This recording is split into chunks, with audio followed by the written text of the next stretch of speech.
Graça, paz e misericórdia da parte do nosso Senhor e Salvador Jesus Cristo. No projeto Leia a Bíblia Comigo, nos encontramos no livro de Oséias, o período que acontece a história contada nesse livro ali em 700 a.C., ali por volta de 722 a.C., né?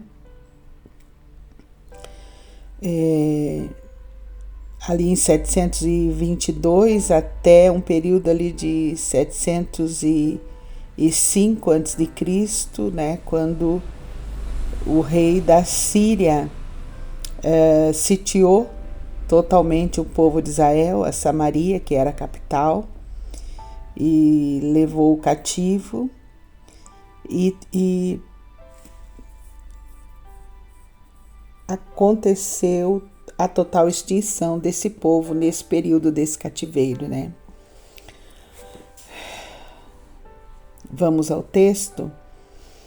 Não te alegres, ó Israel, não exultes como os povos, porque com prostituir-te abandonaste o teu Deus, amaste a paga de prostituição em todas as eiras de cereais.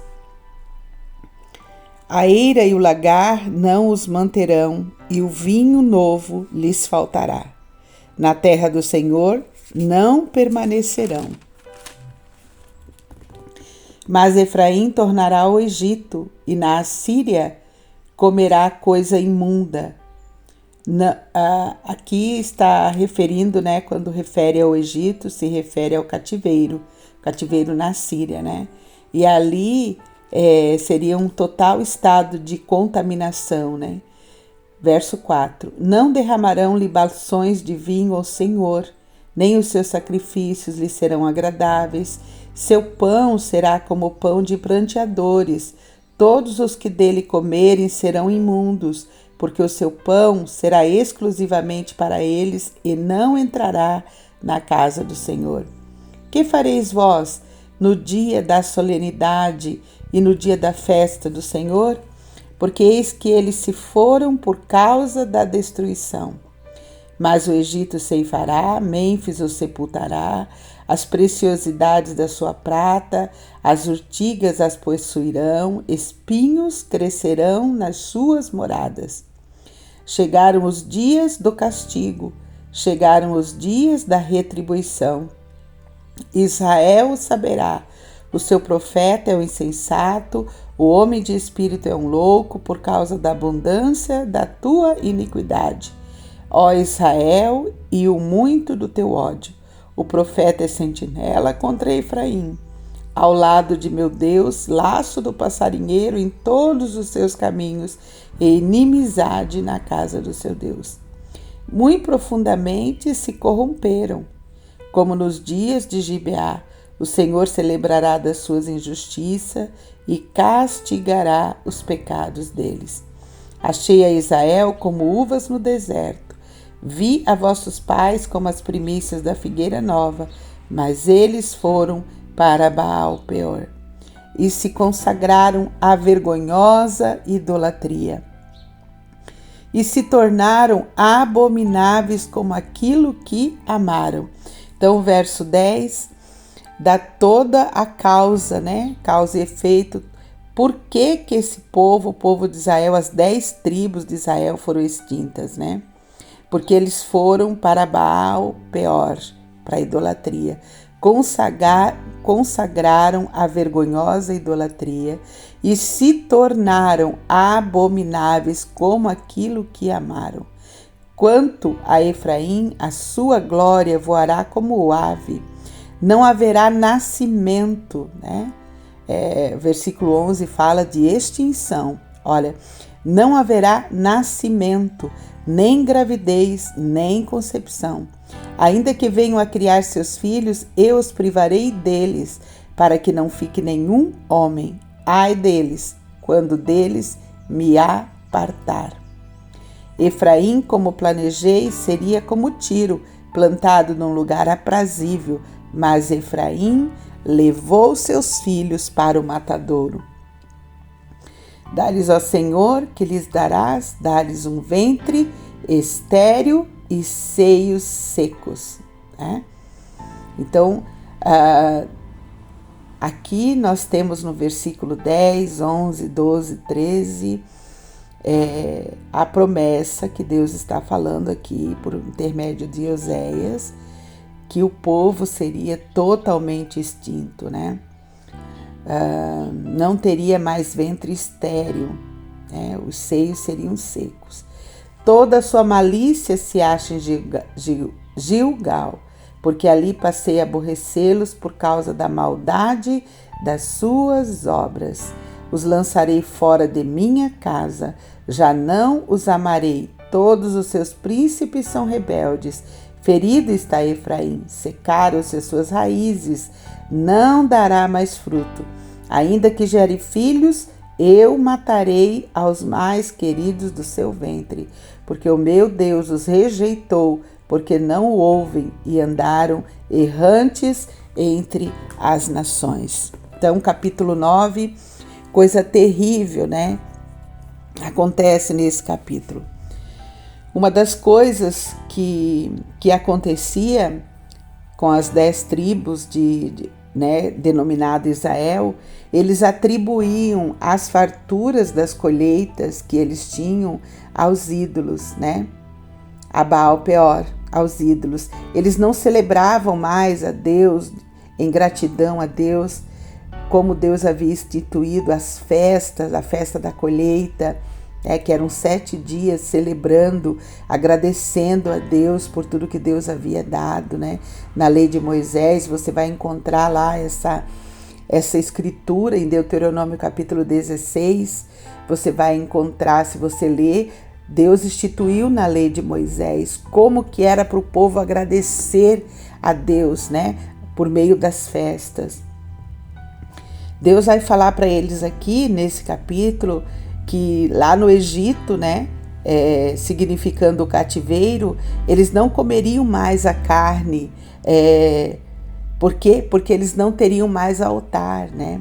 Então, toda a carne que eles comiam era sacrificada primeiro no altar da casa de Deus, e daí então depois que cozinhavam a carne para apresentar para Deus, depois eles comiam, mas lá no cativeiro não teria mais altar, não teria mais casa de Deus, né?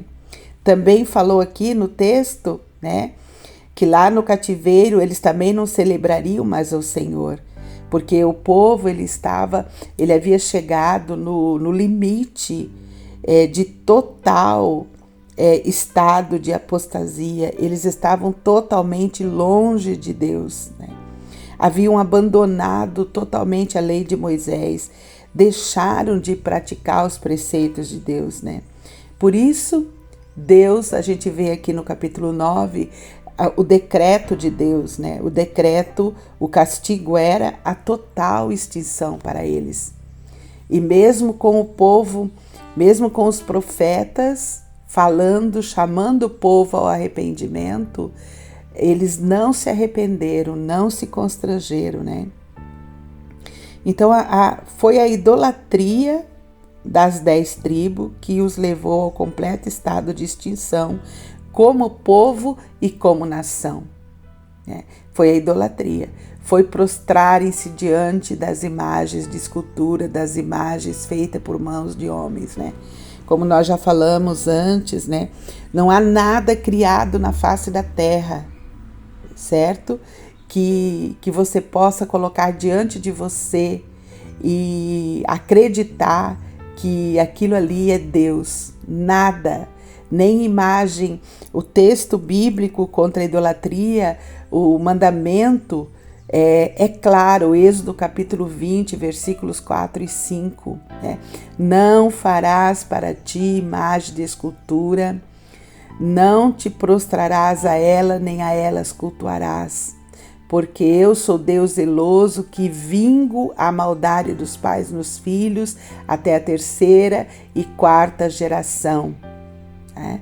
Então, a idolatria é isso, qualquer imagem de escultura, quer seja no céu, quer seja na terra, quer seja debaixo da terra. Não há nada, gente, não há nada criado que possa expressar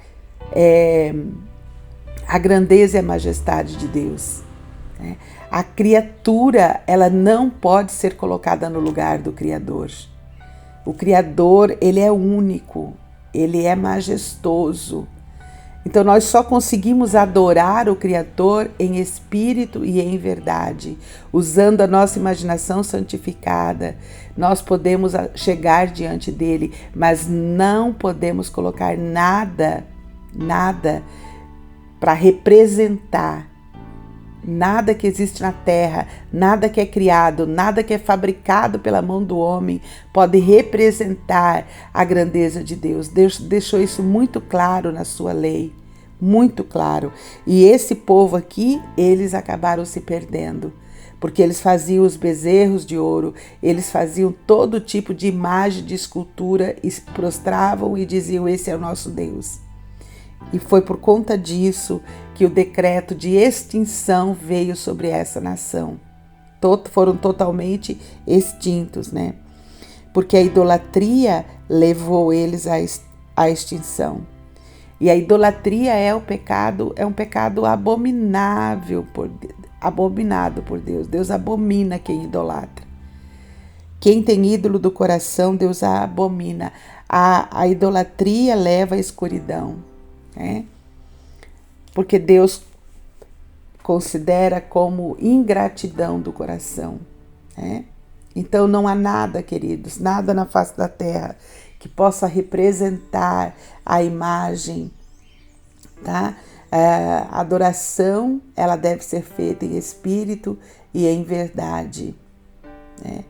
É o nosso espírito. Romanos capítulo 8, versículo 16 vai dizer que o espírito é o Espírito de Deus quem testifica no nosso espírito que somos filhos.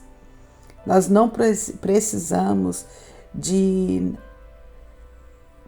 nada que represente, que tome o lugar de Deus. Então, saiba disso, dá uma lida nos 10 mandamentos, lá em Êxodo capítulo 20, leia com atenção os textos onde Deus ensina, onde nós somos instruídos, que não há representação criada na face da terra, que nós temos autorização para dobrar o nosso joelho. E aí, a idolatria também não se trata apenas de imagens, de ídolos, né? Ídolos criados pela mão dos homens. Idolatria é tudo aquilo que a gente coloca em primeiro lugar na vida da gente. Em primeiro lugar precisa estar o Senhor, né? É aquilo que Jesus ensinou no Sermão do Monte, Mateus 6:31, né? Mas buscai primeiro o reino de Deus e a sua justiça, e as outras coisas vos serão acrescentadas. Deus, ele precisa estar em primeiro lugar. Ele não pode estar no segundo plano, ele precisa estar em primeiro. Então, nós precisamos sempre nos avaliar, né? Se estamos idolatrando, se tem coisas que vêm em primeiro lugar, isso é considerado uma idolatria, né? Então, queridos, o segredo é agradecer a Deus, ser grato a Deus.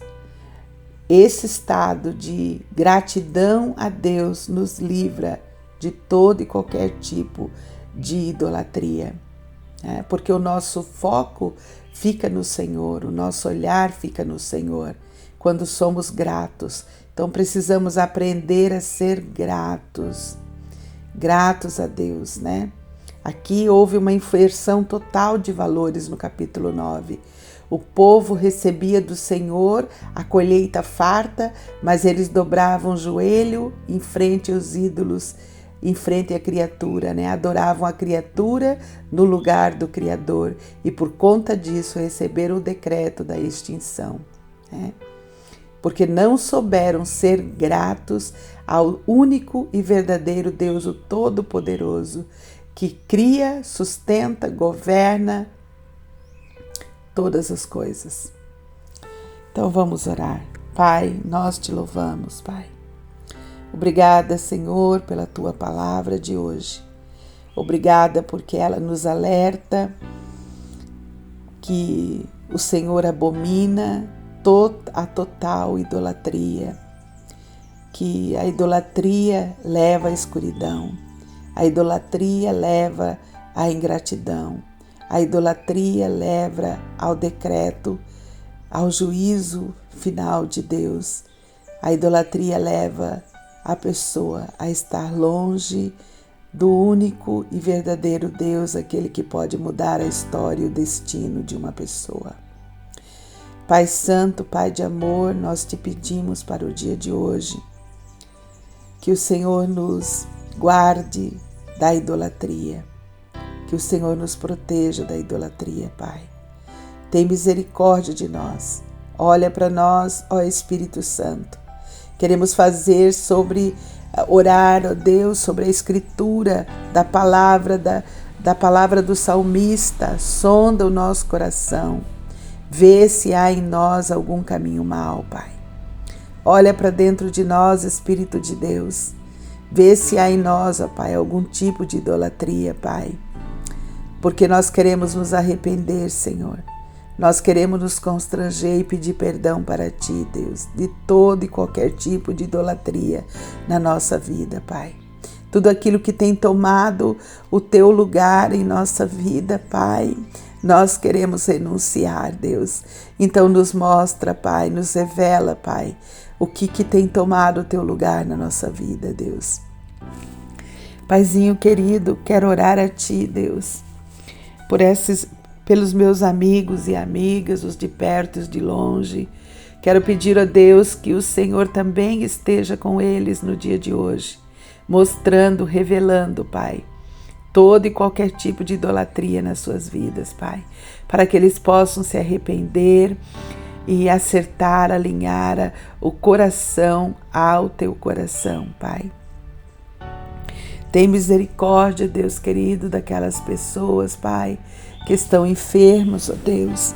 E sobre a Tua palavra, Deus, eu quero orar nessa manhã. E a Tua palavra diz que o Senhor levou na cruz todas as nossas enfermidades. E o Senhor levou na cruz, Pai, todas as nossas chagas, Pai. Então eu quero orar a Ti, Deus, em nome de Jesus, Teu Filho amado, na autoridade do nome do Todo-Poderoso, eu quero orar a Ti e clamar pela cura das enfermidades. Eu oro a Ti, Pai, pela cura da Carla Fabiana, Senhor, de todo aquele câncer, Pai, que seja curado em nome de Jesus. Pai querido, que o pastor Marcos seja curado. Pai, que o Ingo seja curado. Pai querido, todos aqueles queridos e queridas que estão me ouvindo, que estão enfermas, que sejam curados em nome de Jesus, porque o Senhor é o nosso Deus, Rafá, aquele que nos sara. Sara, Deus, sara toda enfermidade nessa manhã, Pai. Pai, eu oro a Ti por aquelas famílias que se encontram em completo caos, o caos do conflito, o caos da miséria, o caos financeiro, o caos, ó Pai querido, do desemprego, o caos, ó Deus, de poder e de graça. Tenha misericórdia dessa família que se encontra nesse estado caótico. Paizinho querido, traga solução para essa família, Deus. Pai, eu oro a Ti, ó Deus, por aqueles que estão totalmente dominados pelos vícios, ó Pai, por todo tipo de adicção, Deus, as drogas, o alcoolismo. Pai, na autoridade do nome de Jesus, tem misericórdia, Pai. Promove a libertação deste que me ouve.